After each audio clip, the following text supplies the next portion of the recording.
capture it.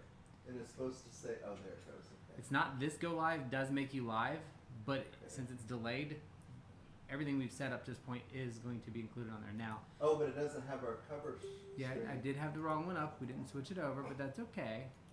We're just going to go to there because we got to get prepared, and this is how we start. So. Oh, starting soon, and then we go to Tripodcast. Hey. Hush. You're going to go to the back. When we're ready to start, then we hit Tribecast. Uh-huh. So we're live. Good morning. Good morning. Every time I try to speak, Tina wants to talk too. Tina, y'all are going to go to the back. No, she's okay. Good morning. I haven't started my backflow yet because it's too soon. Haven't started my... That's not the energy we're looking for today. Pinnacle stained glass because it's too soon. Do y'all like that? Aren't I fun like a Sprite? Let me open it up in here. Haven't started my backflow yet because it's too soon. Haven't started my... Paranormal Witch, welcome in. Thanks. How's it going? Hey, Paranormal Witch. Good morning, Dragon Dancer. Good morning, everybody. Oh, mercy. Yeah, we have our video up there for a second, but we are going back to our going live screen as usual till 11. Just getting a few minor pieces set up and put together. But we are here and excited. We've got a couple of things. Not a whole lot of like happy fun things are going on in the world lately. So we're hoping we can bring some happy fun things. Man, I couldn't find anything. Like, I was looking through the news for last week, and it was like 3 or 4 shootings, something about the baby milk formula starting back, and I was like, God. It's just not very happy news lately, so we got to make some. Yes, we do. Hey, Paranormal Witch, doing good. Thank you. I read your message. Thank you very much. And I replied, I needed that this week. Yeah, I think everybody does. My brain has felt like I've had a metal plate on my head. Meaning pressure. Feels like my brain's been in a pressure cooker this week. So Yeah. Thank you. Yeah, and last night I think we had some really good topics last night and some really good things come up that I kind of want to expand on a little bit today as we talk more about our experience so far in shadow work. Where we're finally making it into the second chapter as we go through the book that we're going to mention again today later on. So that'll be interesting. We've got I think 2 episodes in the bag right now, ready to start to put some of those out once we get a few more recorded. Obviously, as we have been, we're going to talk about a tarot deck in the beginning, and then we'll end with some tarot. We'll talk a little bit more about Litha. We're going to go a little bit more detail, I think, and talk about plants and herbs and things that would be attributed to fire, since we are still in the time of fire. We're in the time of pretty much high summer. Or not high summer, really. It's more intro to summer, but summer nonetheless. The sun is extremely bright and strong. Man, and it's like staying lighter, really later. I'm sure you guys have noticed that. I've noticed that this week. It's like 8:30 and it's still light out. Yep. Paranormal Witch, did you make it through the storm okay? Without without any damage? You stayed safe? I know last night you were worried about the storm. Yeah, it did. We got some good rain. We really didn't get much of a storm, just some rain, a little bit of wind. We're also going to talk about the Esbats, moon phases. We're going to talk about where we are right now in our phase, what kind of magic goes along with that. We're going to share our shadow work witch progress, right? We're going to talk about a couple of topics about increasing witchcraft. Just presence of witchcraft and everything. Hey, Miss Ziggy. And then we have a lot of news topics, little news topics to talk about, which I think will be fun. But yes, hi Ziggy. Hooty hoo. And yes, Paranormal, I'm glad we were able to help you with that. I mean, even if it's just by being present, I love it. Might be able to give you a little bit more insight. We should probably post our first shadow work video, I think, next weekend. And it's very, what's the word? Not Hollywood. Oh God, no. It's us just being kind of silly and weird and just messing stuff up, but not really, and just doing it as best we can, talking about it. It's probably a little bit all over the place, but I can tell you, like we said, Broken and the Demon's Den did put that book in there. It's really freaking good. amazing. It's worth it. It is very, very appropriate. I love it. Tarot Shadow Work by Christine Jetty. Yep, and we first saw it in our friends' temple forums, and that's kind of where we got started with it. And then, you know, as we start working through it, I was just thinking, now this is going to be silly. This is just another one of those things, and it really isn't. It is very comforting to read through that book, and like you feel like somebody else is there with you as you walk through the process, and it's nice. So hopefully you'll get some insight from that, and always can ask us questions, and we're going to talk about it here too, just just not in as much detail as we do on the rest. Before we turn on video, because I'm going to do it one now and I'm going to do one after the video starts, we're going to burn a little bit of one of my favorites. That's awesome, Paranormal Witch. And I wish Joy was here, so when Joy's back, we'll burn some more just for Joy. Whether we don't even know if Joy's coming over today, or if she's going to just be present here, or if she's even doing something else. We don't know. Which we're fine with that. Like, we like that. But don't you move. You stay right. Brooke's trying to leave and turn as I burn my favorite of favorites, asafoetida. Maybe it'll clear my pressure cooker in my brain. Blow it this way. Oh, it's not even give burning. it a minute, honey. It's going. Not even burning. It knows there's demons in the house. Specifically sitting next to me. I smell it now.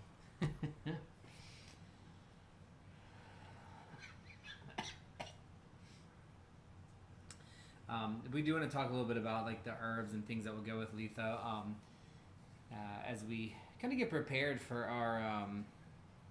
our Letha ritual, which still isn't written yet. I just realized I haven't finished it. We got till it's the 18th. What is today? 2 The weeks. 5th. So we got a few days. Yeah, Dragon. I will post that in the tribe Discord too. I just haven't done it yet, so I'll post it in there. We'll make like a book section. People want to share their thoughts on books and stuff. Yeah. So I'll do that later today. And that one is out of print, so that's why we have to share it through the Discord. But it's really fine to read. That's how we're reading it through the PDF. And she has the second book, Tarot for the Healing Heart, which I ordered. That one still is in print. And based on just the 2 chapters of this Tarot Shadow Work, I had to get it.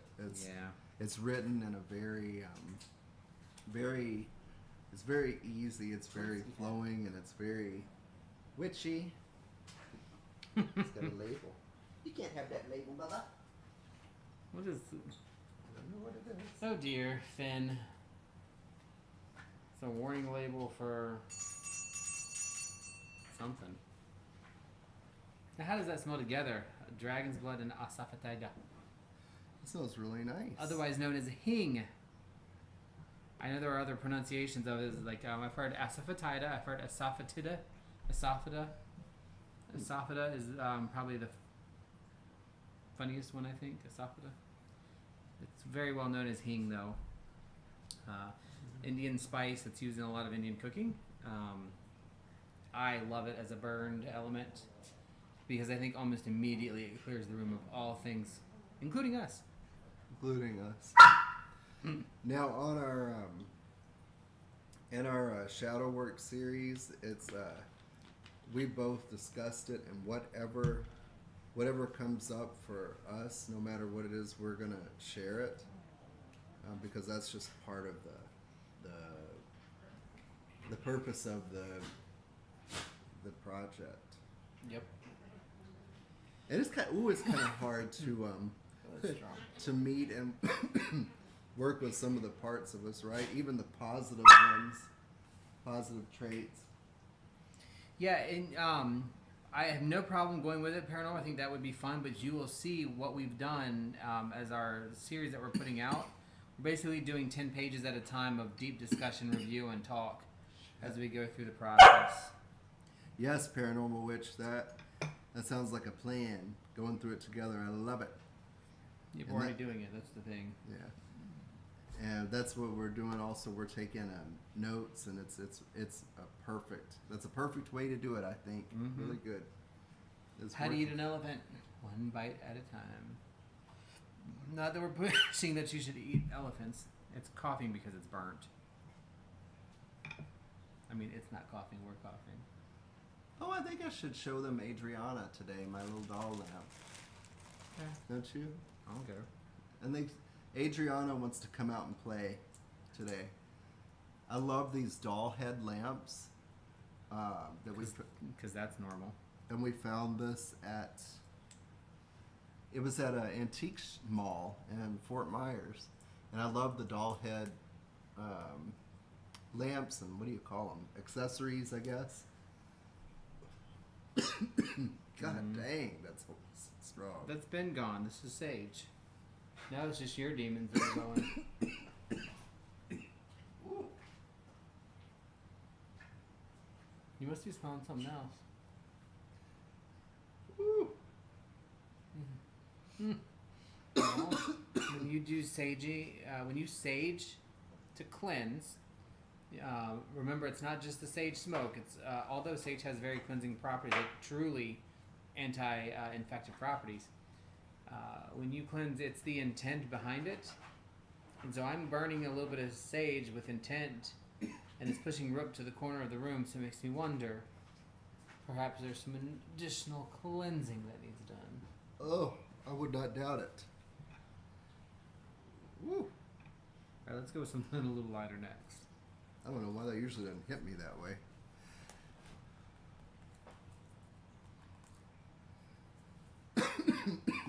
Really? Oh, I may have to move off frame. Why is this not coming out all of a sudden? Oof. Move off frame for what? Ooh.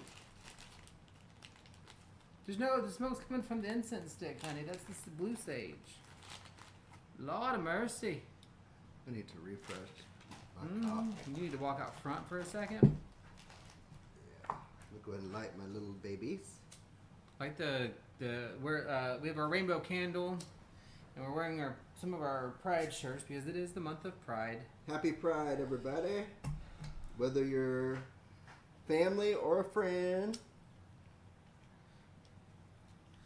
We're the organization I work for is really doing a great job pushing inclusivity councils, and we have a Latino, Black, and Gay.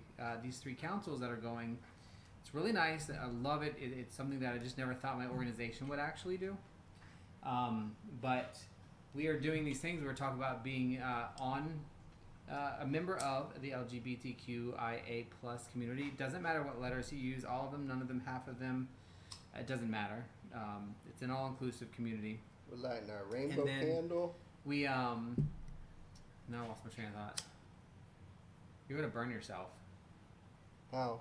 You're right over the other candle. Ow, something burned me.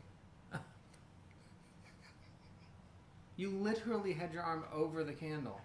It's a flame. Oh dear God, y'all.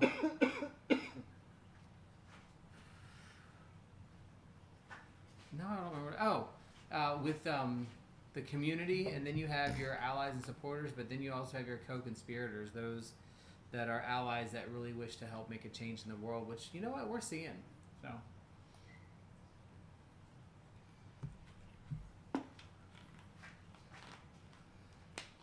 I used to celebrate Pride Month going down to Oaklawn on Cedar Springs I know what you was for the doing out parade. Oaklawn, there. I know what y'all did at Oaklawn. area code 214972 Yep, I know what y'all did there. in the house. Little sluts. Going to a parade. We got 1 minute to start video. Are you ready? I'm just getting a little more coffee. Oh. But yes, I'm ready. Hold on. It's pitiful, y'all. Pitiful. Poor thing. But yeah, so obviously we're not going to make today. Today's not really about that. Today is really about just kind of going through and spending time together and walking through the process. You know, Dragon Dancer, I've never had that issue, which has been weird. People always, I mean, people assume it for me, but usually when they meet me, I have a little bit of mannerisms.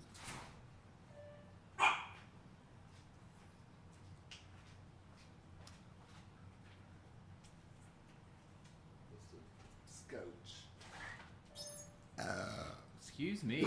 I did not mean to do that. That's totally rude. Whew. I just learned never to assume. Yeah, you know. Oh yeah, that got me in so much trouble.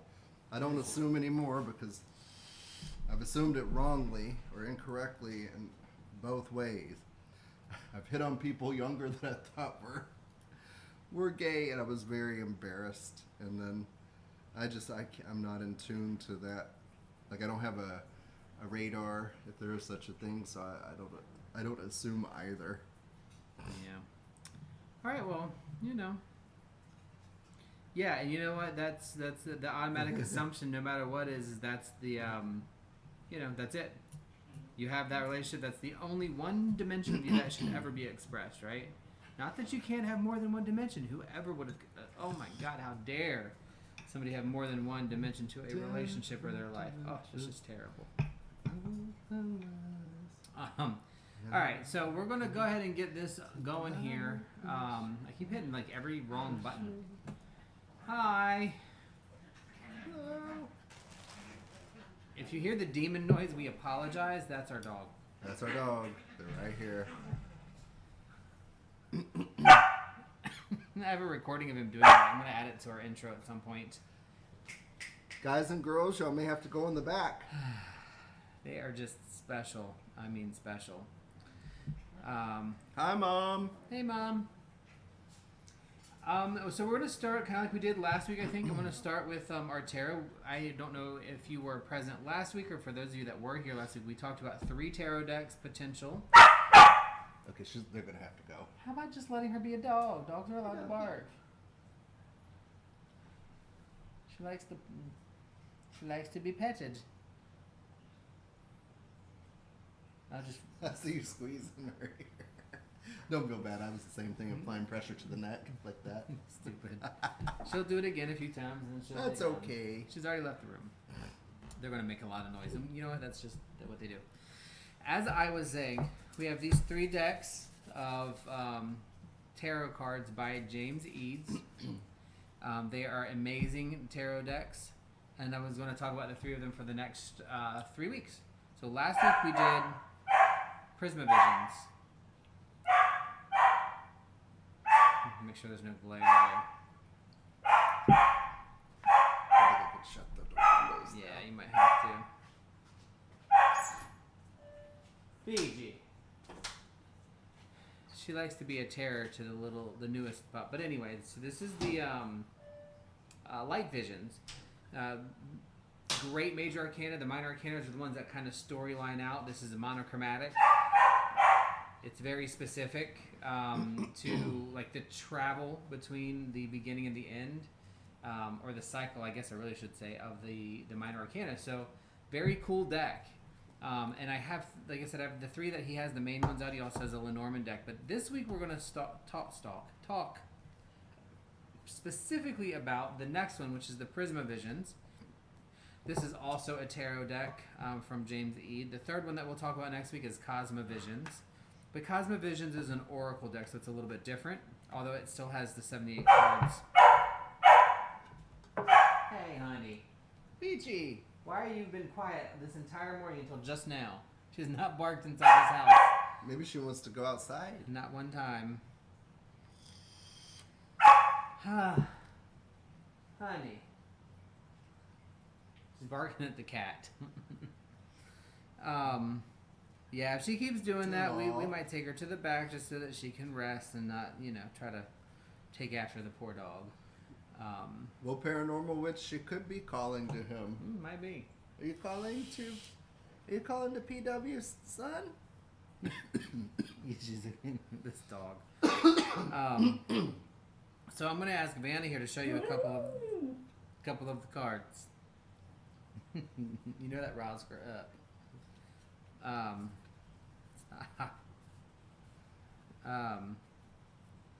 So we're gonna Vanna White a couple of the cards because it's so far away. But I want you to see these are major arcana cards. Let's try the Fool. We're eventually gonna have to get our other setup in here done so that we can show things again. Let's see. Couldn't see if I'm showing it for some reason. Just back up a hair. Yep, so that's the Fool. You can see like this one is definitely not monochromatic. There's lots of colors. It's very what's the word?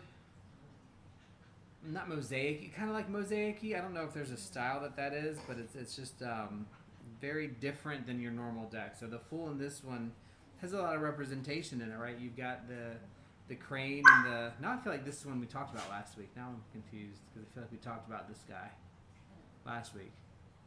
But anyway, color great. Love the deck. That's our Fool card. I think maybe I use them to read. And then, you know, just do you remember these from last week? I think it was the other deck, The light one.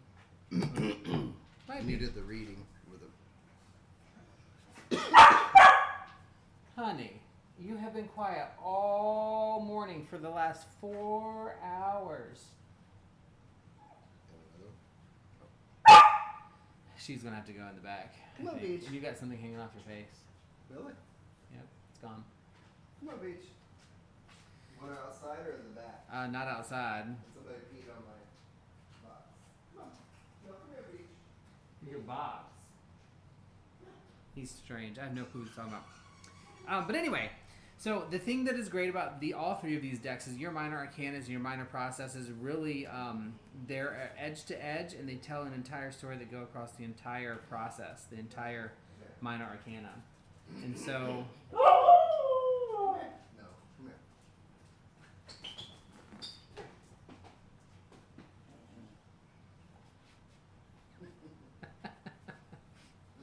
she just wants to be a part of it all, and she can't. It won't be long, we promise.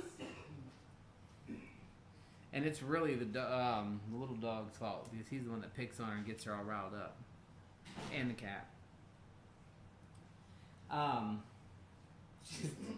feel bad putting her in the back, but she can't bark the whole time. I can't take it.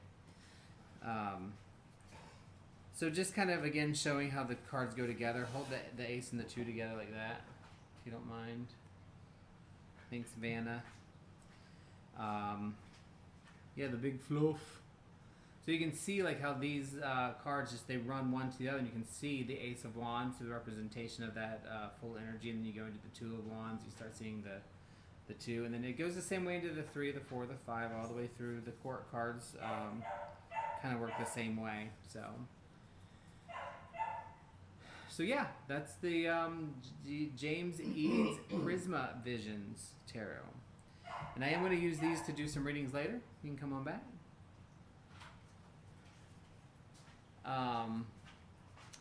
And we will do some work with those. Like, I don't know what her deal is. I can't deal with her even barking back there. So that's not going to help. So you can talk about tarot or whatever you want for a minute until I get back. Oh, goodness. Gorgeous doll. Oh, but I do want. If I can right now, I'm going to show my Anastasia lamp. Let me show you guys my Anastasia lamp. Yeah. She's going to have to go outside. Well, it's Finn that's getting her riled up. Start with the base. Come here, Finn. Shh. Fiji, hush. Come on. When you turn her on, the lights come through her eyes. right here and right here. Ah. Oh, finner butt. Maybe we I can think put it's a bit into creepy. that. And Anastasia wanted to come out and play. Totally creepy. Good morning, everyone. She's not going to last very long, and I hope she doesn't punch through that thing. Probably should let her outside the I'll go. You want me to door. let her in the yard? Yeah. So if we use this as any evidence of how the energy in the world is recently, it's kind of chaotic, huh? Oh, very. Like she is extra on it today. We need to take her on a double walk. But that is the life of having animals, right? That is what they do. But it'll be interesting to get her back into school next week. She gets to stay home a lot when I'm home, but I'm traveling again next week. I don't even know where I'm at next week. I think Virginia. Yep, Richmond. So she will be back in school and she'll be wearing down. Morning, Kayla. How's it going? We are having a hard time getting started today, getting all of our aminals back in their place and kind of not blowing the microphone speakers and all that stuff.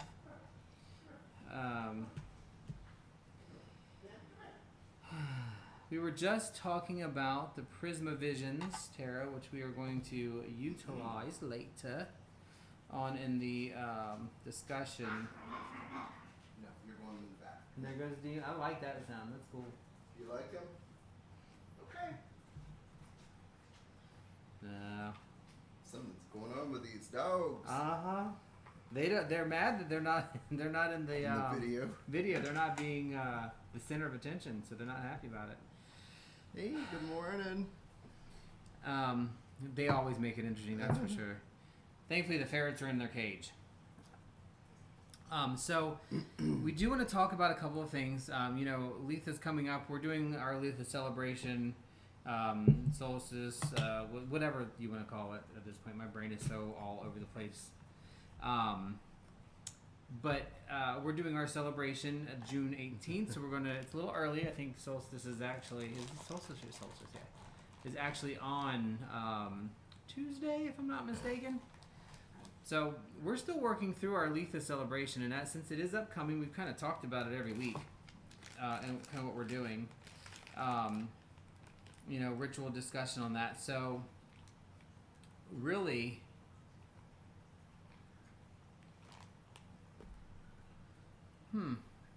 that's interesting. I'm just noticing that the version that I sent to myself of our notes is not the current one. Like, I don't know why. I sent it 10:15 this morning and it sends me the old one, yet the new one is what's printed out right here and saved. Oh. Interesting. So now I can't get to any of my links, so that's going to be another fun thing that we're going to have to randomly discuss. Thankfully, I take notes. So, topic today, actually brought up by Joy a little bit last night and has been mentioning to us, is the blend. So one of the things we really like doing is making blends of things that we can burn, because we like to burn shit, and we like to burn shit. I mean, I'm not going to hide that feeling. I just like burning stuff, but also picking certain anything from our cabinet of wonders, oils and things like that to make burnable blends is really nice.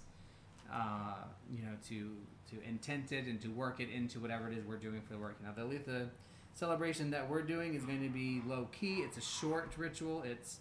I think we're pulling in some rainbow ritual pieces to it from Dragon Dancer and from Joy that shared. And so I want to talk about making those blends. So there's a couple of things that we look at when we're making blends. We've done one on one of these, one of our services before, where, for example, we have our moon blend that we did for the eclipse. We have a little bit left. We're going to burn that out today. We have a little bit left from an earlier blend, fire blend that we did. Guys, why is Iris barking now? I think the Fae could be involved. Yeah. You want me to put Finn in the back for a little bit? Maybe that will calm the other two down. Yeah, if you want. I mean, he's Try. fine. I'm sorry for the noise, guys. It's just a constant interruption. So we've got our fire blend that we made a couple weeks ago, and we're actually going to try to remake some of this for what we're doing for Litha.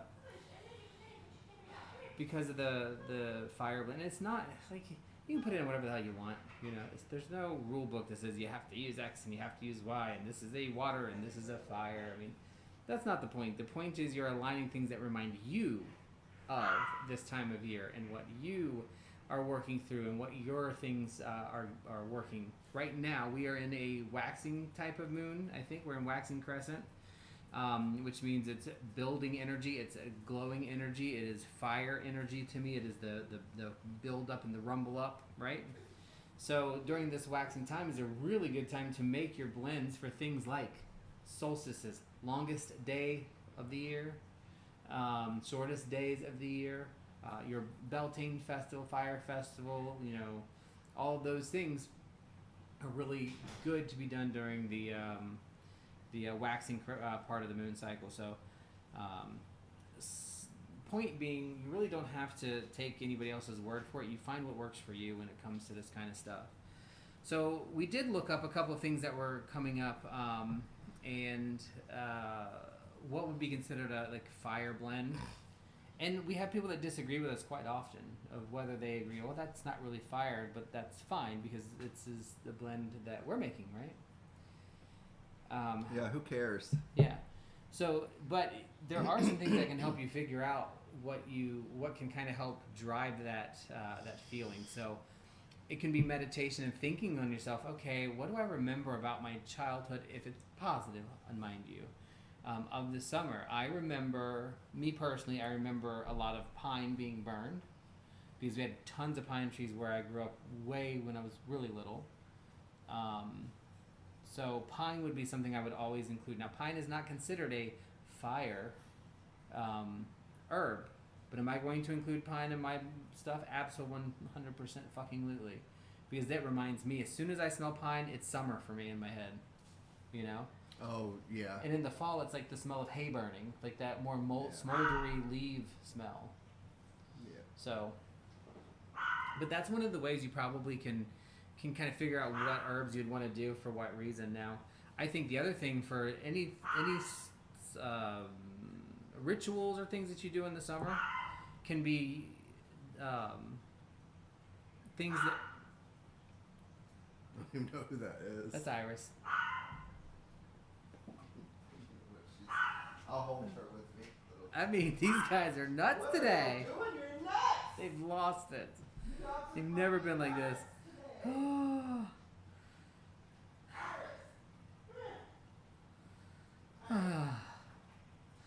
We have a cat. He's almost 18 years old. Hi, Iris.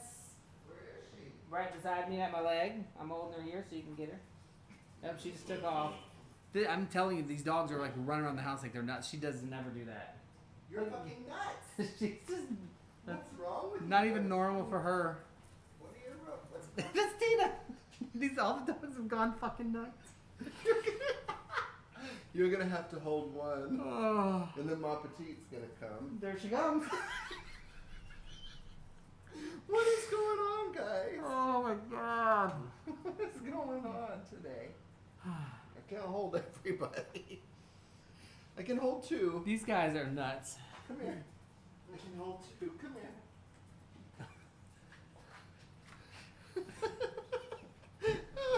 Where's jealousy? Oh my god. I don't want them to fall. Well, who just? Oh, that's Iris. She pees when she's really excited. little pee on the floor. Ma, come here. Oh, jeez. Come here, Ma. Y'all are acting like nutsos. Come here. Yes, they are. Y'all Okay. are acting like nut dogs. All right. Let's try this again. Yeah, you know they're always a little Yeah. excited, but this is off the chain, guys. So what's happening? I don't even remember what I was talking about. Oh, herbs, fire. Yeah. Fire. So, think about things that remind you of the time of the year. So we're talking about solstice mid-June, right? So this is 6 months into the year. It is the halfway point of the year, the solar calendar anyway. So really the thought is, what things remind you of this time of year, right? I like, you can also look by color. A lot of times colors will help you pick certain herbs and things. For example, cinnamon, clove, make you think of reds, burgundies, which is obviously fire, and or spicy things would be fire related, right? But that doesn't mean that's the only thing that they can be used. Hi, Sage. Ma Petite says hello. So does Iris, and so does Tina. All 3 pounds of hell. Ooh, I think of hot dogs around this time of year. That's not an herb. Oh. Well, I guess us potato be the food with hot dogs and hamburgers. You think of palm trees, sunflowers, buttercups, dandelions. Well, that's probably more of a spring thing for me, actually, like the dandelions and buttercups. But calendula, big yellow flowers, big red flowers. Those are things that you can consider too. So yeah. Now, what we do, or what I tend to do is, and I think we've done this again on stream, is we will burn one, just a little bit of one, and we'll smell it. It's like, okay, what does that remind me of? Where does that fit into things? And even if you're making a fiery blend, you still want some balance in it. So you will add something wild. Like I like to add lavender to almost every scent that we do. Oh, me too. For a little bit of that water balance, and it smooths things out. And you want to be careful about burning fiery, hot, spicy things like hing, because they can actually cause, irritated eyes. They can cause coughing. They can clear the room of the demon. Made you leave. You should have seen how fast he runs every time I bring out that. Today it really hit me today. Mm-hmm. I mean, it was hit me in the because you've been really nasty these last few days. I wouldn't doubt it. And I don't deny it. And I don't know, these dogs, I don't know if they sniff something, but somebody's sniffing glue over here. So, but anyway, I digress.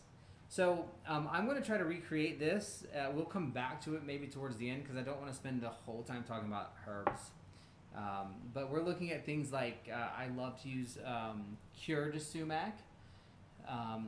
Do not go out and get poison sumac and burn it in your house. It will cause extreme problems. That's not, I'm talking about the spice of cured sumac. Very similar, but it is a slightly different plant. Do not burn poison anything in your house. Poison ivy, you will regret it, for the record.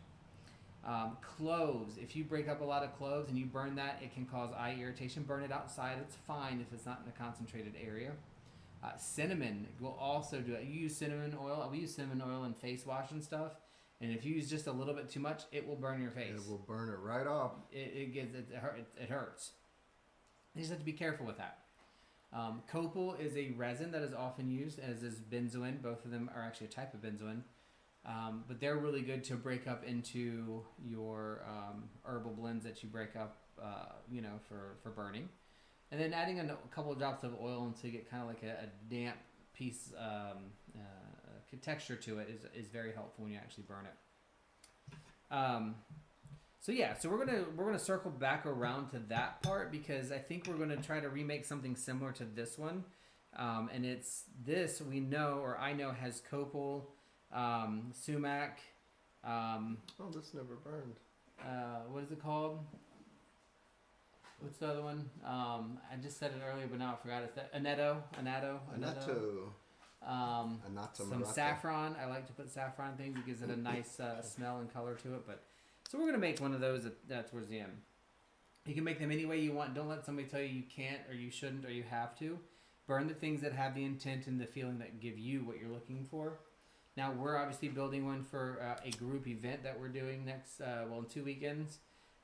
So we would obviously want to be a little bit more, I don't want to say generic, but a little bit more broad in our determinations, so that it gives everybody the kind of feeling of, we're in summer now. It's time to really, take that inner light and just blow it up, because that's our theme, is Fae and Flame. Fae and Flame. So yeah, we should talk about Faye a little bit too today. I think that's something we can add in. Moon phase today, like I said, we're in waxing crescent. We're in Leo right now. Nothing really significant going on in the lunar phase. Our next full moon is June 14th. June 14th. Just 4 days prior to. And what kind of moon is it? It is the strawberry moon. The strawberry moon. Now, moons can be called many. Look at that dog. Make sure she's not getting out. I'm trying to get out. Look at her. She's not. Look at her. Oh, that evil dog. I'm just kidding. Hello. Strawberry moon. June Strawberry 14th. moon, right? Mm-hmm. So there are many, many reasons why moons get their names, and there's many different names for them depending on what you use to actually figure that out. Strawberry moon can mean a couple things. It's when the strawberries are at their best harvest, depending on where you live. But probably more likely, or also just as likely, the color of the moon at the time it was described. You'll hear fire moon, strawberry moon, sunshine moons, different things that describe the way the moon looked. But you'll also find different things related to the harvest. For example, the corn frost moon is the first time that you should plant corn in order for it to grow. And then you have the blue corn moon, which is, again, related to the harvesting of things. Food. Crop was the word I was looking for there. And then our next new moon will be June 29th. Oh, cool. So when we do our get into our ritual time, we'll be right smack in the probably close to the 3/4 moon. We'll be on a waning side, so we're going to be doing a lot of internal but still flame work, still fiery internal. Talk to us a little bit about our shadow work progress and where we're at. Well, in our shadow work progress, we're really in chapter 2, and kind of the first 2 chapters, the author's really laying out kind of what shadow work is. I don't really know what the process is going to be related to tarot, but I think it's going to be different tarot spreads. And like I said, as we go through it, we'll share whatever comes up individually. But we're getting into finishing up chapter 2, and it's really the emphasis, or what we're reading now, is about how do you know when to get help? How sad is sad? And basically, if you feel like you might want to ask for help with whatever's going on, you should actively seek mental health. It doesn't have to just be if you're, thinking about suicide or something like that. If you're having trouble coping, and you feel like you want help, get help. Get help. How you can. And that's kind of where we are. We haven't really yet started the process. I think that's coming up in chapter 3, where we'll learn how to build a shadow altar, meet the dark crone goddess. Is that what it is, crone goddess? Mm-hmm. And one of the things just to point out about the way the book is written is it's very specific to discuss using your own spiritual path to do it. So Satanist, left-hand path, Wicca, non-Wicca, general pagan, eclectic, none, Christian, doesn't matter. They're still a part of the process. They really think somebody's knocking at the door because he put his coffee cup down on the table. Oh, is that what did it? Yes. Oops, sorry guys. I'm telling you, they're something. They're I'll handful. do it later. I'll do it like this next We time. don't do it again. You get Tina all excited. But that's what I love about the book, is because it works for any path. And it's very, very helpful to that, I don't know, Paranormal Witch, we'll be able to see shortly if you need an actual deck for it. Have you read ahead a little bit, or? I have not read ahead. I think you will need a tarot deck, but I do not think you need a special tarot deck. Yeah. And as a matter of fact, just for the record, this is something else I also need to post. There are a few free witch apps that will use and or pull a deck, and some of them that cost $1 or $2, right? Mm-hmm. There is actually an app for the decks that I have here, the Prisma and the Cosmovisions. It's $2.99, and you can pull cards off of it and it can do a random pull for you. So that's one way you could also do it. But I think you will probably need a tarot deck at some point for this. Because there are some spreads that she uses that are specific to the process that she has designed. So but there are enough. Like for example, if you do not have the finances or the financial capability of, getting a deck, or you find yourself needing to find something that's just as inexpensive as possible, I would recommend going to a site like, I can't remember the name of it, but there's a couple of online sites where you can just randomly, click on and pick a deck, and it'll randomize a card for you and pull. And that might be something that you could use also, because I believe there's 6 card draws that she uses. Okay. I'm not 100% sure, but I'm pretty sure it's a 6 card draw. But yeah, so that will be somewhat necessary. And then later on, Paranormal Witch, if at the end when we do a little bit of tarot, if we do that, I'm going to show some cards from a deck, and you let me know if you like that deck. Yeah. Which, by the way, just to kind of point that out, if anybody has a deck that they think they want to use, or they think they're thinking about getting, and you want to know more about it, ask. I may have it. If I don't, I won't. I mean, I don't have it. But if I do have it, I can grab it and pull. We can look at it together and show it over stream at any point you want. So just keep that in mind. Like, yeah. So I'll tell you the two decks that seem to speak the easiest to the most people in the current modern time for me is, well, my personal is Steampunk, but the Wizard's Tarot by Barbara Moore and the Light Seers by, I cannot remember her name. The Light Seers Tarot is really good with the modern part of it. So if you do have like, $20 to $30 for just a standard deck, Morgan Greer is probably the best one. That's the best one. It's simple. It's vibrant colors. Kind of combines the traditional cards. I don't like all those fanciful ones. Yeah, it's weird. It's just a much more mutable, comfortable deck, but kind of follows Rider-Waite to a degree. I mean, it's Morgan Greer, so it's not Rider-Waite, but you know what I mean. Like it still follows that symbology. I can show some cards from it No, we today. should. Yeah, we'll go get it in a minute.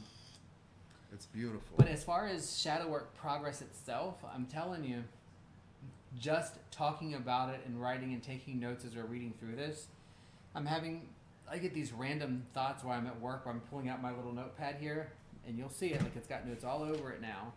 I keep this with me. I just pull it out, and just like immediately I'm writing things in lines. Oh my God, I actually think I have a shadow issue with that, or there's something about why I do that particular thing, and it's jumping out at me to say, hey, you need to address this. And that's what's really cool about the Shadow Tarot work already.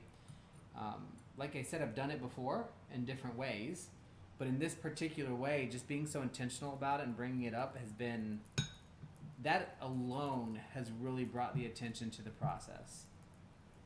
And I didn't want to interrupt you because I know you don't like to be interrupted. Was that Tarot of the Abyss, or which one was Joy using that was the real... Oracle of the Dragon Fae. And that then, one? I don't know what the other one was. Did we use Tarot of the Abyss last week? I Yeah. can't remember. So I'll show her a couple of those. And it was Oracle of the Dragon Fae. Uh-huh, and that's the one I actually ended up giving to Joy. Yeah. Oh, so we don't But have you had it. one last week, too. I had the Moon. Moonology. Moonology. So does this look like the one you're thinking about, Paranormal? It's black and white. It's so pretty. Let's see, Tarot of the Abyss. I actually like this one. It's not traditional at all, but it's kind of, it's pretty. Yeah, I like using that deck because it's called Tarot of the Abyss, but it gives you so much insight, and it's not like there's no negativity to it. Like it's. Does this look like the one, Paranormal Witch, or was it a different one? You think? Yeah, we'll give her.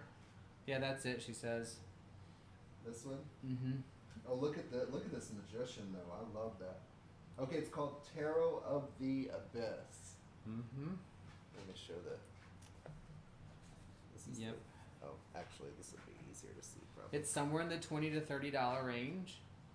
I got it kind of because I wanted to collect and I'm keeping it. But when I started using it, like it's been coming up a lot.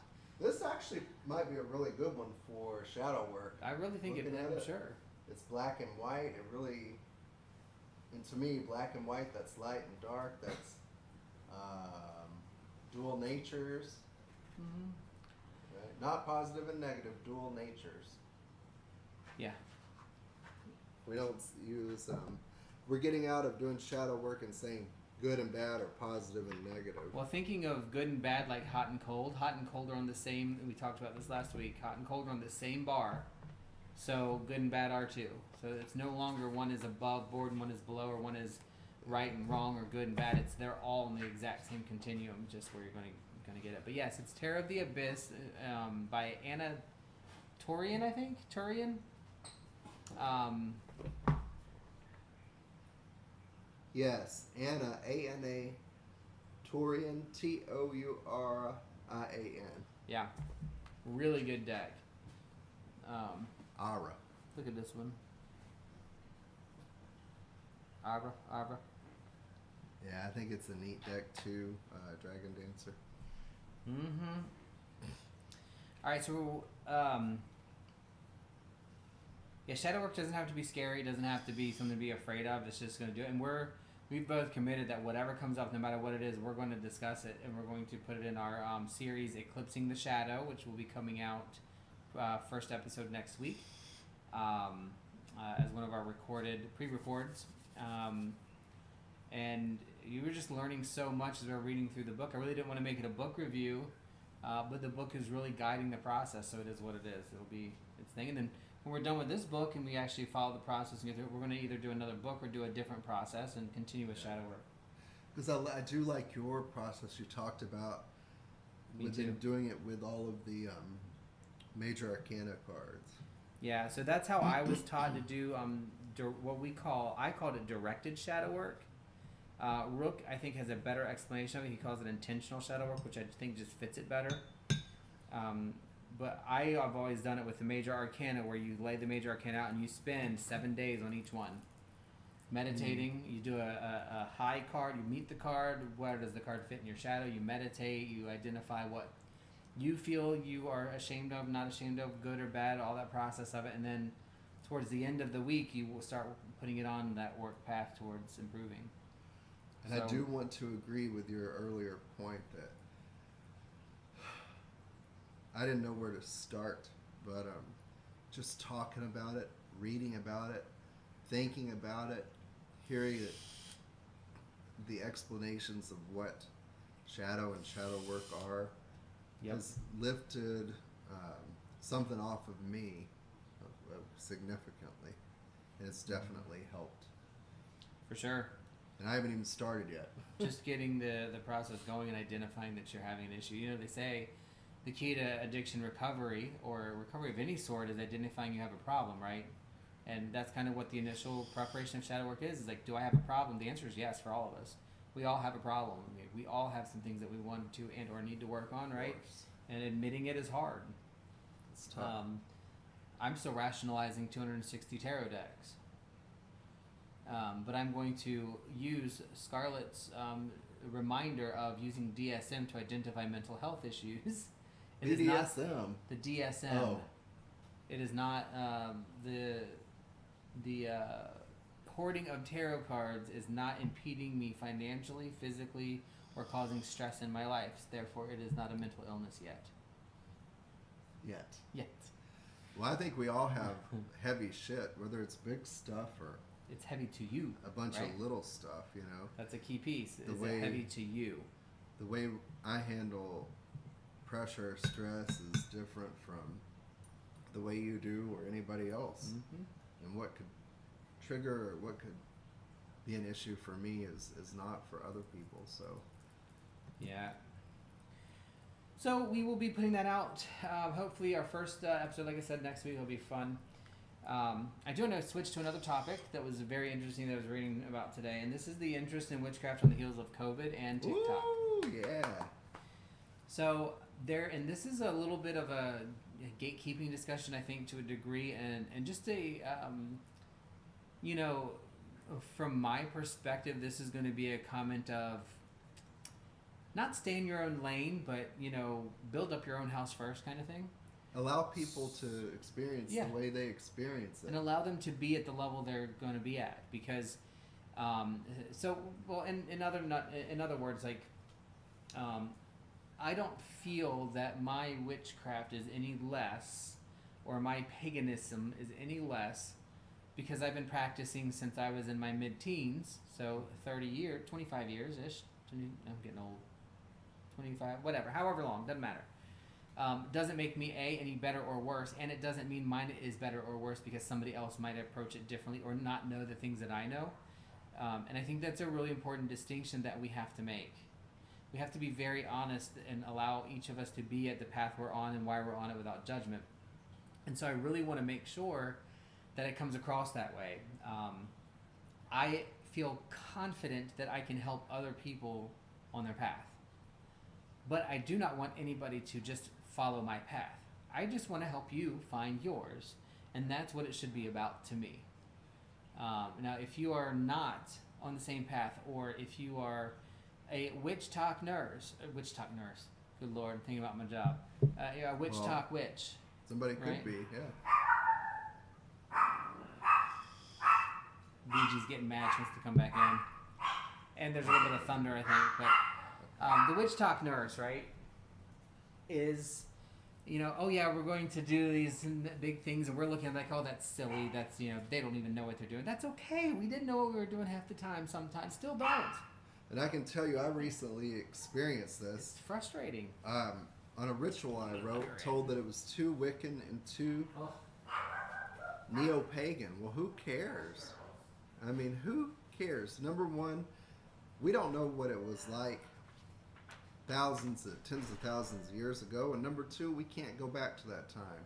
If you choose to try to be true to whatever it is that you feel how things were in the past, that's great. But we should not, I don't think, judge or put people down for how they practice or how they've embraced modern technology. Hey, Joy! Because really the truth is nobody knows 100% of what it was like, and who are we to tell somebody what's right and wrong for their practice? If TikTok helps them feel connected, it gets them into reading or doing whatever, great. If a Facebook group, if that works for that person, great. But who are you? Christians have been using retail and everything else forever. So why can't we offer that? They're not as free. They don't allow, I don't think. But we should, I feel like as pagan people, allow for people to experience and get back on their path however is right for them. Yeah, and I think the bigger thing is if you are looking at or participating in something and somebody is doing something that you don't agree with or you don't like, it's not to say that you can't speak up or say, hey, I saw that you did the X, Y, and Z. Have you thought about, if you have a relationship with that person. Now, doing it to somebody, it's not, you're just being gossipy and it's unnecessary. It's not, But I think the point for me really is witchcraft is on the rise. A lot more people are getting involved in it. It's a lot more neo-y, new-y. It may be a lot more superficial. It's going to be. But if we treat it like it's a bad thing, or, if we treat it like it's we're going to be aggressive towards it, it's not going to make it better. And so you don't have to judge your own practice based on somebody else's, and you don't value your own practice based on somebody else's, and don't value theirs based on yours. It's a different path. But again, it doesn't mean you can't speak up for it. You can't have an opinion about it. You should, and you should talk about it. But just don't be a dick about it. Yeah, don't be a bitch or a dick. Yeah. I mean, that's really what it comes down to. Oh, give the baby lots of love. Yes. Give her lots of love. Give the baby lots of love. So yeah, and that's just really important to me. As it grows, just because it's growing and it's newer, doesn't take anything away from your practice. And let me just add, please, and just for the love of everything, don't judge somebody else because they feel like they're more older and more connected, because they're following the old ways or the old practice. That is just infuriating to me. When people are going around saying, "Well, we're not going to do that practice. That's a new practice. That was just created in the last 60 to 80 years. I am connected to the 1300 witches." Practice is practice. That just was really frustrating. So, the elitism is really, I guess, the term that I say it would be nice for us to steer away from. Be the most elite, self-empowered. You are the arch-high dragon, storm princess, queen, priestess of your path of you. That's great. Always. Yeah. And you should be, and that should be the goal. But not. Yeah. Enjoy. That's it's not even individual. It's more like people saying, "Well, since I am since you what's a good example? I have ancestry that were witches. Doesn't make you any more better. Sorry." Granted, there's probably connection there, and there are things that you may be able to feel differently or engage differently, but that doesn't make it exclusive to others. That's where I'm trying to, I think, get around, right? Is just it's unnecessary to use that as a gauging tool. So Barnes & Noble reports an increase in services and items related to witchcraft over double. So they're ordering at the bookstores twice as much, if not more, things about witchcraft and spell work and ritual. I think it's a great thing. A lot of people do not, because they're like, "Oh, well, all these new people are coming in. It's no longer a secret anymore." Okay. Well, it originally wasn't secret before it had to be. Yeah, exactly. I think it's really cool. Yeah, so the more people that get in, the better, right? The more people that get in, the better. Anybody who loves nature and wants to get back to what matters is all right with me, as long as they're not hurting an animal or another person or something like that. Mm-hmm. So back in March, they're looking at hashtags, because hashtags is a way to see what's trending, right? Tarot had over 20 billion with a B views, and astrology 30 billion with a B views. Now, I don't want to go into detail on this week because I want to hang this up for a future conversation, but ooh, girl, who dat? Work, I may have to go to. I agree, Dragon Dancer. I agree. But I have a hard time with people in my own profession that are being very aggressive, even though they don't know me, about my beliefs in things like essential oils and alternative medicine, right? The scientific community doesn't like that challenge, and they don't realize that just because it isn't proven and or in the books now doesn't mean it never will be, or we won't discover something because at one point we didn't have electricity, right? Things evolve. Be open to that evolving. And yes, Dragon Dancer, that is a very beautifully, much better way put than I was saying it, but it is exactly what I'm trying to say. We can't, it's just not how it is, and there's nothing wrong with that, right? That's the problem. That's the thing that gets me, is like, if you somehow had access to an ancient text and you know that practice and you are really like meditating, maybe you are functioning closer to that, but it doesn't devalue anybody else's practice just because it's new. You know, that kills me. So when so Good Morning America actually did an article on the interest in spirituality, witchcraft, and the rise amid COVID and TikTok. Now I can't see my links because my links didn't come through the way they're supposed to. However, some of the important points that they put on there were things like using tarot and oracle as guidance and reflection. Yeah, true. Rituals as setting intention and manifesting goals. Absolutely. And then crystals of radiating and focusing our energy. Again, true stories. And so all of these things that we're doing, even for whatever the purpose, the way that it was created and or generated, um, those things help us be better us. And if we're better us and better internally, then we can do better for our community and for the earth that we live on.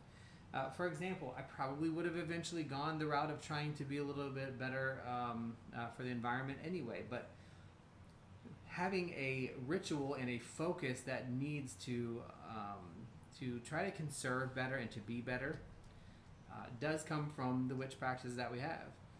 I'm often, not often, that's a lie. I've been told, or people have asked me, it's like, well, how can you be about conservation when you're wasting a lot of precious resource, water, on having a pool?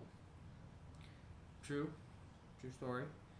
However, within that ownership, we can take steps that will reduce the loss and that we will be more conservative with. For example, our home, even though, yes, I also understand that solar panels take a lot of chemicals and precious metals and things to create, we get that. But our house has been completely electric free. We use zero electricity from the grid now 4 months almost into about 4 months. So it's very nice to feel that we're doing something to better the earth that we're in, and that comes from that tarot, guidance and direction, reflection, the rituals that we do, setting our goals and manifesting, and crystals, radiating and focusing energy. So those are just 3 things that were on that Good Morning America article. Was pretty cool. I think that is just beautifully put, though. Even if we knew the specifics, we can't practice the way that the ancients practiced because they didn't have cell phones. They didn't have the roadways that we had. They didn't have the homes and the technologies and things. The mindset's just different.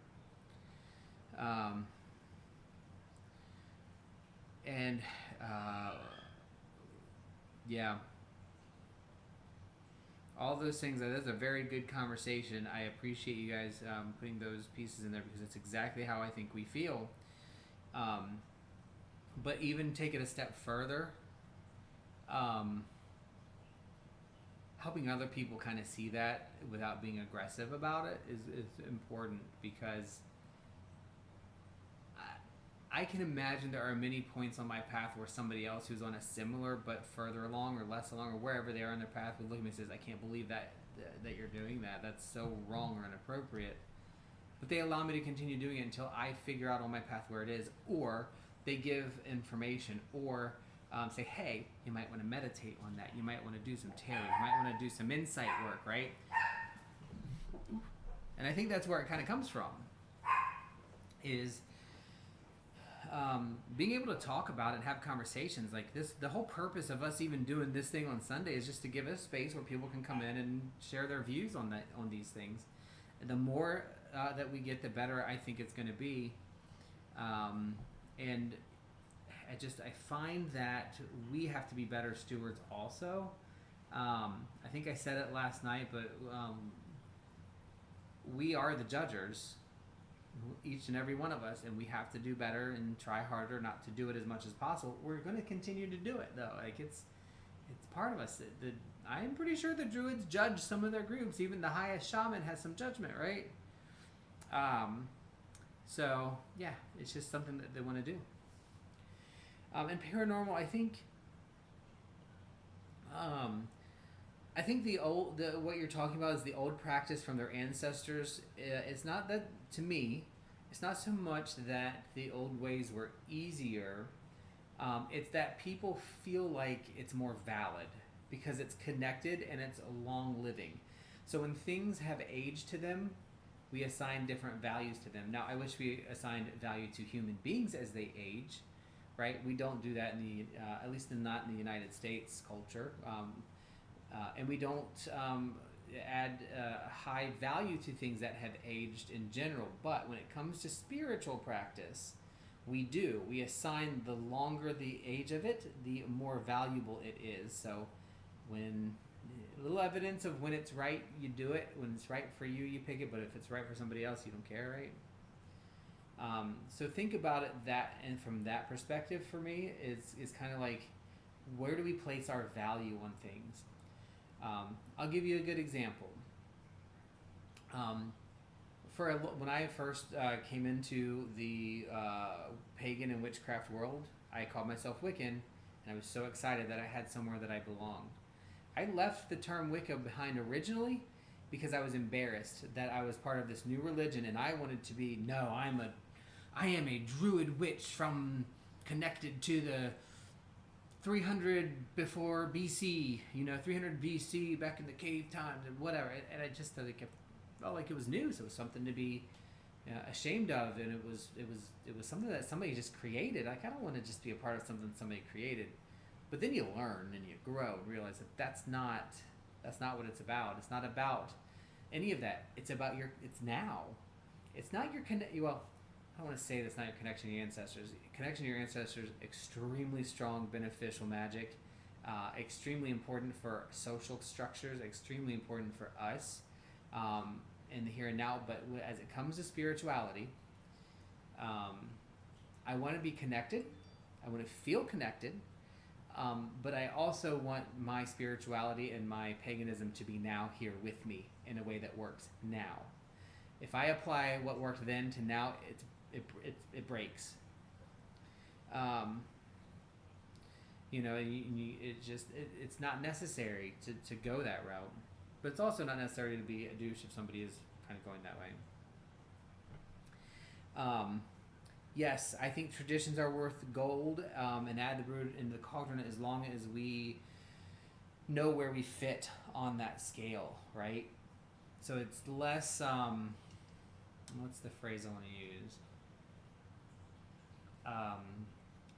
It's like the meme where you have the guy that has his hand out and you can't tell whether he's pushing the person down or pulling him back up, and that perspective goes both ways. So we can reclaim what we know, we can reconstruct what we think we know, and we can add forward, but none of those things are a replacement for what we are doing now that has the effect of our spirituality.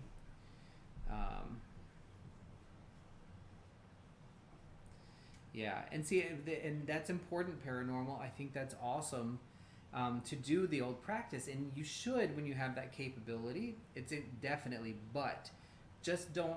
My caution would be not to ever use that as a reason to say yours is better than somebody who is not connected to the old ways. And I think that's where we run into a little bit of trouble when we use our own practices to kind of tell somebody else that their practice isn't good enough because it's not connected to the old ways. And both ways are the same ways. It's just different, right? And so it works however you do it. So I love that kind of discussion because there are things that I'm never going to understand as a practitioner, and I'm never going to be able to really drive into because it's just not part of what I'm doing. But what it does do is it gives us opportunity to kind of share those ideas and realize that no matter what your path is, our purpose is still the same, and I think that's really, really nice. But yeah, I mean, you practicing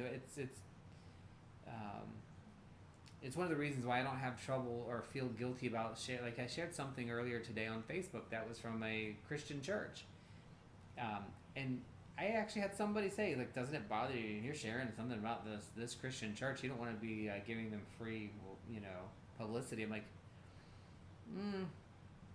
why? My opinion, it's still the same practice. Like when you separate things down that much and hold it back, you're holding yourself back. I'm trying to stall long enough for the next couple of topics because I think they're really cool, and but Rook is on the phone with work, so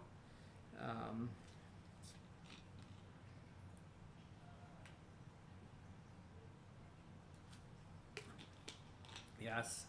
And Dragon Dancer, I don't want to say switched traditions, but I've followed different traditions over the years. Recently, I have been felt, and I think I've even mentioned this to you before, but I've been so called to the Norse tradition, but I don't know if it's going to be a specific for me. But I'm learning now. I'm reading all of the reading about creationism with the Norse tradition, and kind of learning and going through those pieces. And it is extremely calling to me. I have no guilt merging traditions together and being eclectic about it. That's my path, right? And I love that. I think that that's something that being pagan really offers to us. You missed the best part. Oh man! So have I Just mentioned kidding. I hate my job some days? No, you don't. And this is part of my shadow work because now I'm gonna have to go to work briefly to drop off something because problems always happen. Yeah, but that's even better because that means you can stop and grab me something like a smoothie or.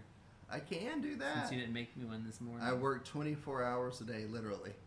I have to be available. It's a prison sentence. Literally? And that's the shadow work I'm going through. Literally? That's my main shadow work. It's not the definition of literal.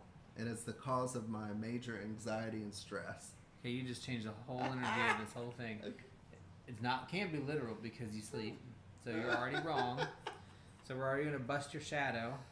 Breathe in some cedar. This should cleanse that shit off. So we stalled through the witchcraft topic. You can go back and watch it. Okay. Because it's already 12 o'clock. Oh. But I did stop before we got into the self-cloning seagrass. Okay.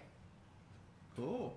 Before we do you have any comments on the newness? What we really were talking about is just kind of new versus old practices not being something to use against whether you think somebody else's practice is good or not. Mm-hmm. Doesn't matter if it's new or old because they're all what they are, kind of thing. So I don't know if you had a comment on that. No, I think I kind of said it before I had to take that call. I'm just concerned about your mental state, so I didn't want to leave you out. Well, I am too. I truly am. No, I think I said what I had to say, that whatever brings someone back to nature and back to things that really matter and it doesn't hurt anybody, I certainly won't be judging them. Me either. Because I didn't like how I was critiqued a couple weeks ago for my ritual. And it wasn't a critique, though.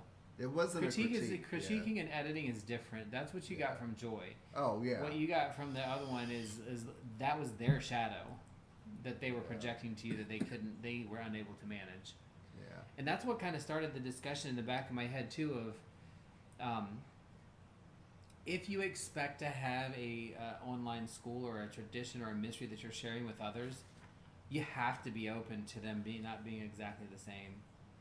It just won't work otherwise. So, yep, 100% Dragon Dancer. That's exactly it. So I want to talk about self-cloning seagrass. So recently, scientists discovered off the I think it was the west coast of Australia, seagrass, right? And they're like, okay, it's a lot of seagrass and really pretty seagrass. Well, they took 18 different samples from across this extremely large area of seagrass, which is larger than the city of Cincinnati. And to find out that this seagrass is literally genetically identical and has been growing for 4,500 years. So it has been cloning itself for 4,500 years and now is officially the biggest plant on Earth. Woo. As this seagrass that clones itself. So that was pretty cool. The other one I wanted to mention is we know that some things only cause cancer if you're actually in California when it happens, right? Because everything has known to cause cancer in the state of California. Proposition 65, I think it is. Yeah. California. Now we know. Ooh. California, the abbreviation is capital CA, which in medical terms is cancer. So maybe California is the cancer. Back to my topic. In the state of California, bees are legally listed as. Anybody want to guess? What type of animal are bees listed as? I know everyone's going to be like bees because they're bees. Bees. But yes, they're listed as something else. Anybody want to take a stab at that one? Reptiles. Yep. Close. Fish. Okay, that's weird. You'll have to tell a little bit more about that. So, I don't know a whole lot about it from my article. I did read it. But yeah, so it's just weird. So basically, bees are illegally fished in Florida in order for them to be included on a list that can be called endangered. So it's actually kind of a good thing. because having them listed as fish allows the local areas in the city and the state to classify them as an endangered, certain types of bees as endangered species, whereas if they're considered Oh, good morning. what is Hey, Scarlett. what is now I lost my complete train of thought. Terrestrial invertebrates is what they're considered. Huh. So if they're considered a terrestrial vertebrate, they cannot be considered a fish, which means they would not be able to call them endangered based on the way their laws are written. So by classifying them as fish, the groups can call them endangered, so then that's a good thing, right? And hi, Scarlett. Yes, thanks. Welcome. Yeah, this room has taken a lot of work. But this is actually like a reading room and a formal dining room that we have converted into our double witch room. So behind us, you see one of our mini bookshelves, which is our earth altar facing north, and we have all kind of all around us. But yeah, fish tanks everywhere. Working on what we're going to do as our accent color, like up there, and then in our other, that's our living room. But Gray. no. But welcome. Yes. So we were just talking about bees being legally fish in the state of California, so that they can be called endangered and protected, which I think is a good thing. That's kind of cool. Yeah, and it goes along with our discussion last week about, or maybe it was week before, about the rentable bee houses, which I wish there was something we could do down here like that, but I don't think it would work. A little too worried about the dogs getting buzzed, because that's happened to us a few times. Yeah, poor Lexi. Oh God, her nose was the size of a freaking grapefruit. Yeah. Ooh, I like that. Ooh, yeah. Dark cherry red. I like that. That actually might be a good idea. So we've got purple with black accent right now. So, and you can really only see one half of it behind us. I know, paranormal. I couldn't either, but it literally, they did it specifically to allow them to be called endangered. So again, they're since they're just not included in the laws in Florida that allow them to be on the endangered species list. And I could be wrong to a bit of the detail on that, but that is how it read when I read the article this morning. And then the self-cloning seagrass was pretty cool, I think. And then the next two are Rook's topics that he brought up, which were hydrogen energy, something. Yes, so... Is hydrogen really clean? Yeah, so I got to pull up the article because they were... I don't remember where it was. All right, so while you pull that up, absolutely... Because it locked me out. It came up after a while, Evernote. Hydrogen energy has been touted probably the past 20, 30 years as a potential renewable resource because, generally speaking, once hydrogen is separated out, it is able to be used as a fuel, a very relatively efficient one, with the only byproduct of water and water vapor. Problem being the creation of turning it into hydrogen and how to store it takes a lot of energy. So yeah, so in Ohio, Hannibal, Ohio, there's a gas-fired power plant that could generate enough electricity for 400,000 homes. Lately, the company Lone Ridge Energy that operates the plant has started blending a small amount of hydrogen, no more than 5%, in with natural gas. What the goal is energy that doesn't create carbon pollution, and they think hydrogen, the most common element in the universe, could be the answer. As you said, when it's used to fuel a car or power plant, hydrogen's chief byproduct is water, not climate warming carbon dioxide. But finding a clean and cheap source for making hydrogen has eluded scientists and policymakers for decades. The CEO of the company hopes the plant will run completely on hydrogen. That goal may be more attainable after Congress passed and President Biden signed a major infrastructure law last year, which includes $8 billion for at least 4 hydrogen hubs to produce, store, and use the combustible gas. It's kind of cool. Yeah. And I mean, that kind of goes along with the same thing we talked about. You know, when we talk about electric cars, there's still a footprint, because even our solar panels for the house have a footprint. They have precious metals and electronics in them that will fail and need to be replaced. So at what point can we make it so that they're... you just threw some trash on the floor, in case the dog gets it, just for the record, otherwise. But it really comes down to how can you set up something that would be net neutral, right? And I'm hoping that we can by taking care of the panels well enough. Dragon Dancer, I'm such an idiot. Why didn't I even think of that? Our land. That would be a perfect place to put a rentable beehive. Oh, for the bees? Yeah, that's true. Like, seriously, didn't even think about that. That is a really good idea. I'm so slow.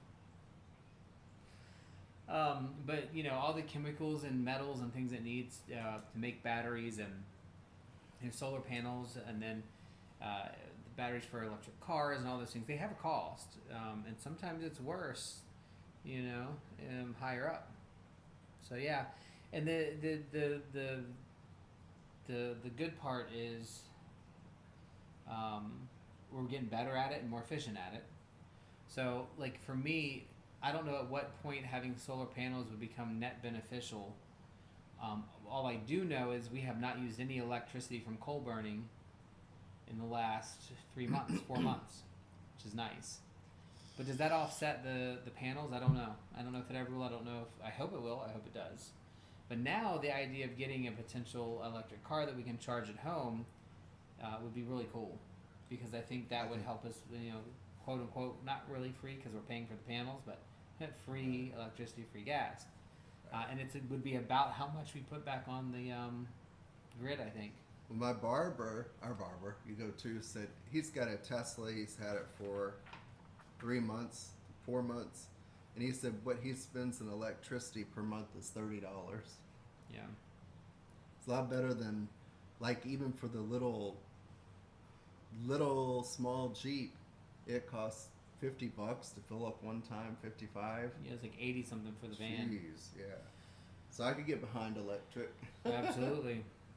And I think, you know, it's beneficial. Like, there's lots of ways that we're going to work through all of this stuff. It's going to be hard, but we're going to do it. It's just going to be hard. Not to belabor the point, but I'll go back to this. Yes, they do die if they sting, Joy, but our dogs have been stung, and I'm not going through that. So. Oh. Yeah. And I can guarantee on this land where we live right now, this house, our dog will stick her nose up a bee's butt. You think she wouldn't? I don't know where she's at, but she's right there. She would. Yeah, she'd be like, "Bee, it stung me. Bee, it stung me." She'd go right back and do it again. But it's still a really good idea on the property, because that would be, you know, something a little bit further out. I'll have to check if that's something that they can do in that area. I like it. It is 20 years to offset the panels. I've heard that for the cost. Yeah. But I don't know about the actual, metal and chemical and mining and carbon footprint. What we were told by the company is a lot less than that, but I don't trust them, obviously. But for us at this point, you know, the one big thing is the bigger it gets, the more people that get into solar or utilize solar, the better and more efficient it will also get. So while we may not be the ones that break the carbon neutral barrier, I can tell you right now, we are not using coal to power our house. Right. Or nuclear or anything else. We're using solar. And that's nice. It's a good feeling. But yes, we're definitely paying on them for 20 years, that's for sure. But yeah. I did have another thing. Cali This drought. is- Yes. Which I think we're in a drought too. We had just had our what do you call it? Sprinklers cut back to once a week again. It did go up to 2, but when they checked the basin of where all the water's coming from for all these new houses that were put on, it's drying up way faster than they thought. I want my well back. Yeah. That made me mad. So the other art, and again, I could not find anything positive in the news, so I had to specifically type news of nature, etc. And this isn't positive, but just, I mean, it's not negative either. Water restrictions began Wednesday for 6 million residents in Southern California as the state enters its 3rd year of severe drought and what water officials say is the state's driest year on record. Residents and businesses must limit their outdoor watering to 1 or 2 days per week or to set a volume of water. In the Metropolitan Water District of Southern California, General Manager said that people need to take these restrictions seriously so we can lower our use and stretch this limited supply. If residents and businesses don't respond, they'll have to take even stronger actions. Agencies impacted by Wednesday's decision include Los Angeles Department of Water, Empower Upper San Gabriel Valley Municipal Water District, Inland Empire's Utility Agency, Calagus Municipal Water District, Las Veganas Municipal Water District, and Three Valleys Municipal Water District. They had the option to choose between an outdoor watering limit of 1 or 2 days per week or by volume of water used. But they've had stuff like this before. Like, I remember when I lived in a suburb of San Diego in 1998, 1999. Let me fix this before I make a mistake. They had rolling blackouts with electricity because of those issues. So, So California's had to limit and restrict use of utilities for a long time. Yeah, and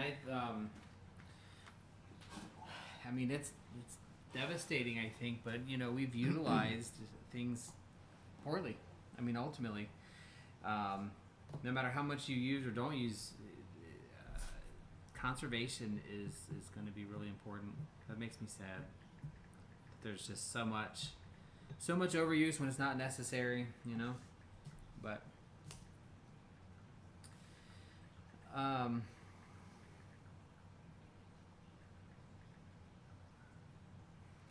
yeah, no, I think that's awesome, Scarlett. We got ours put in afterwards, and we paid nothing out of pocket. We are paying on the long term, right, the 20 years, but we also got the credit from taxes, which paid off a big portion. So our bill for the solar is much less than the bill for the electric was. I mean, and it was crazy. It's not quite as much as yours was, but that's insanity. Yeah. And ours is the same. Like, our AC literally runs all day. Like, just all day. All day. Oh, it's hot here. Yeah. Not quite as hot as Cali. No. But they did just drop ours down. We probably could have done that at some point, but I'm so worried about our home values here popping up and down lately. So, but again, we moved in and then had it added, but it's a fraction. Well, it's about half of what our electric could get up to, and we banked quite a bit of what do you call them? Kilowatt hours or whatever it is. So, yeah, we our last 2 or 3 bills we pay like $18, $20 a month. Electric bills. Electric right? bill, yeah. So it's definitely the right thing to do. Again, I would love to know, like, truly how much it like what it's going to look like. From a carbon footprint standpoint, because I mean, we use a lot of power in this house. We are very good at conserving. for the most part, water and electricity when we can. But yeah, that'll be very interesting to see. If you can do it, I think you should. If you can't, then you can't. You just do your best to conserve as much as possible. Yeah.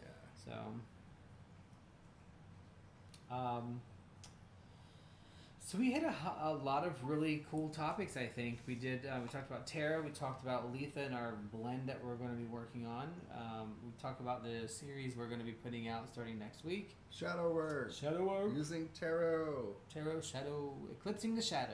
Eclipsing the shadow. And then we went over some things about let people be where they are in their own craft. Mentor them, be open to them and guidance, but don't judge it.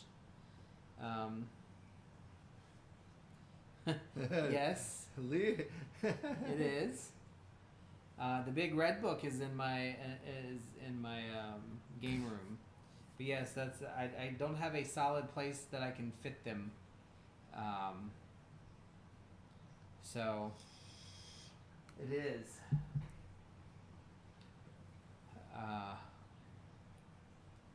But yeah. No, what was it talking about? I forget. Oh, everybody allow them to do their own allow path. people to do their own path and be way. open and willing, but don't judge them for it because everybody sucks sometimes. We talked about self-cloning seagrass, bees being illegally fish, hydrogen cleanliness and Cali's drought along with Florida's, and then the last thing I wanted to mention is during this month. We passed off the best times, but is still capable of seeing Mercury, Venus, Mars, Jupiter, and Saturn all at the same time in the night sky. Oh, cool. Yeah. Huh. So, best time to do that was June 4th. Oh. But a couple days yesterday. Yeah. So we're still in the time frame, but cool. we couldn't have seen anything last night with the storm weather. No. But yeah, so that's it. I don't have anything else on our topic list unless anybody has a question or anything. All right. Thank you, Scarlett. Absolutely. And Scarlett, thank you again for sharing it. I have your email saved in my computer. I'm working through getting some of the things done, and I like to read books. So I've actually looked at purchasing a couple of those books on the list so that I can hand them as I'm traveling and doing all that stuff. And I will be working through them for sure. I've got the polyvagal book. I'm going to be reading that next as soon as I finish my Owning Your Own Shadow book that I wanted to finish. And then going into some of those other things in there, and we'll be setting up some time for sure.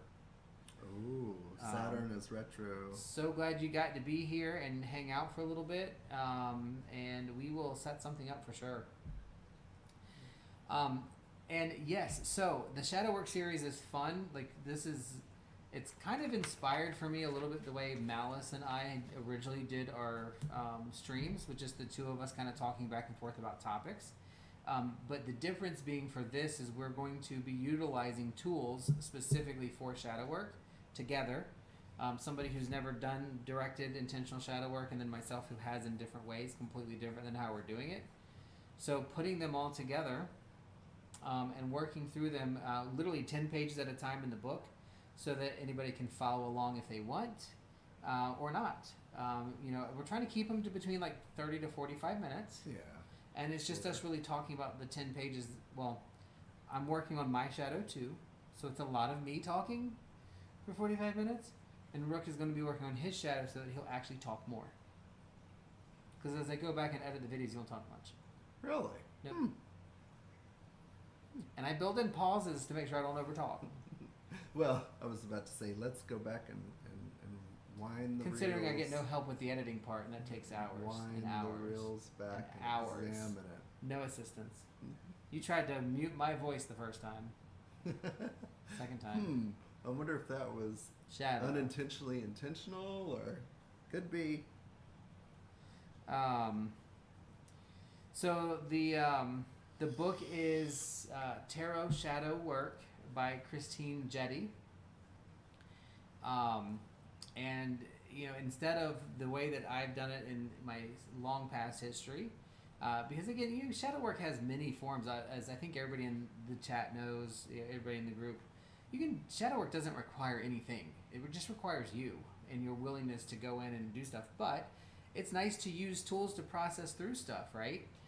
So this book, it's no longer available, unfortunately, for purchase. And it's a relatively simple book that kind of walks through preparing for and working through shadow work using tarot as the symbolic base. Very cool. I'm hoping that it will give us some insight and some direction specifically to what we're working on too. But more so than just us doing it, but to share it with other people. So if it benefits anybody who wants to do some intentional shadow work that maybe doesn't know how, they can kind of follow along. And we're doing it again, and we're doing it like little 10-page snippets of just, what does the book say to do and how does it say to do it and prepare. Talks right now. I think we're getting into the part where we're talking about preparing with, how to treat yourself. Be honest. And one of the things that I really do love, there's like a list of 10 or 12 questions that basically you want to answer to, seek professional help. There's a lot of really good things in the book that I think are beneficial. And then it uses tarot spreads to kind of help dive into your own symbolism and what's working on in your own process. Oh, so, go ahead. I was going to tell Scarlett it's going to be like pre-recorded, and we'll post it to the channel. Yeah. So it's similar to a Zoom. We've done 2 episodes already. This was kind of born out of something that Rook and I wanted to be able to do when I'm gone. So since I travel so much, I wanted to have an additional engagement point that I miss because I'm always on the outside, right? So I'm always outside and somewhere else. So we've started the actual recordings, and we'll be posting them out as pre-recorded videos. And the PDF is in, am I allowed to say that for Scarlett so she knows she can see it if she doesn't have it, is in the Discord, The Demon's Den Book Club, right? Malice's Discord book club. Tarot Shadow Work by Christine Chetty. It's a really good book, easy to read, and that's good for me being a beginner. Yeah, absolutely. And I mean, there's nothing about me or about the process is like, what's the word? Private, I would say. Yeah. Like we're not closing it off. We're just going to kind of share our process and how we work through it. But it is a pre-record. It's something, like I said, that Rook and I are able to do when I'm traveling in a hotel. So, it gives us another opportunity to talk. But I will say this. As we do them, if we're available, I will certainly be more than happy to pull you in to listen to what we're doing. Yeah. You know what I mean? To kind of give input on one of them. Oh, absolutely. So, like, if it's a random Tuesday or Wednesday when we sit down to do them, it's usually Tuesday or Wednesday. And you just happen to be available. Come on, Scarlett, drop her in. We will just reach out and drop you in. Just get that feedback. Now I know you probably won't have the ability to like pre-work the process where we are, but I think that'd be really fun.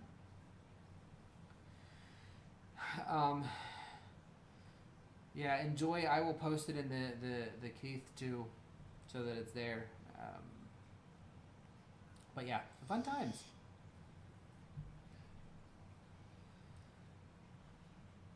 I think that's it for today. We're right at 12:30. I'm really glad you guys came and hung out. Yeah, thank you.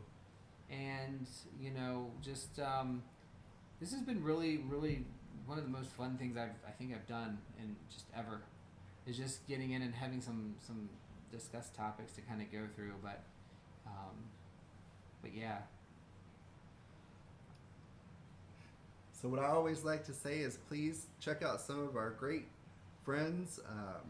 Paranormal Witch on Instagram at LadyRose819. LadyRose819. She does a really awesome paranormal blog.